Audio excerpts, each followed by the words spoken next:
Wines by Geoff Hardy is a family business. It was started by my father, Geoff Hardy, in the 1980s. It was one to start with. Now, 37 years later, we have 15 employees across 2 sites.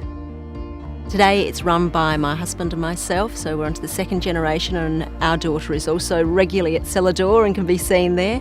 Our family has quite a long history in wine in South Australia. My great-great-great-grandfather, Thomas Hardy, founded Thomas Hardy and Sons in the 1850s. Under Wines by Geoff Hardy, we have a number of different ranges. We have our K1 by Geoff Hardy, which is up in the Kaipo area of the Adelaide Hills. We have Pertaringa.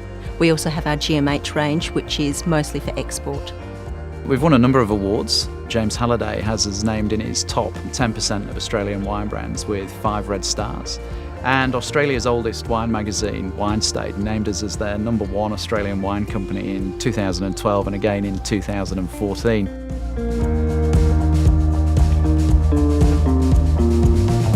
Exports have been vital in growing our business.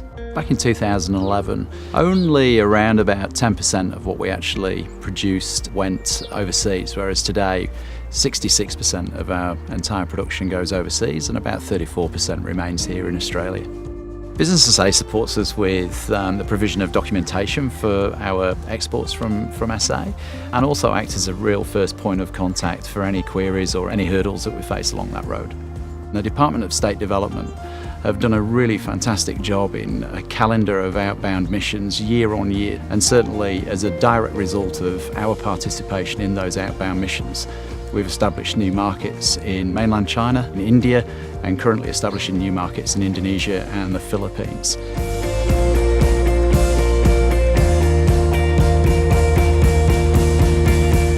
South Australia has a great reputation when it comes to wine overseas, and I still think we've got a way to go, which is fantastic because it still means that there's plenty of opportunity out there, not only for us, but for other South Australian wine brands.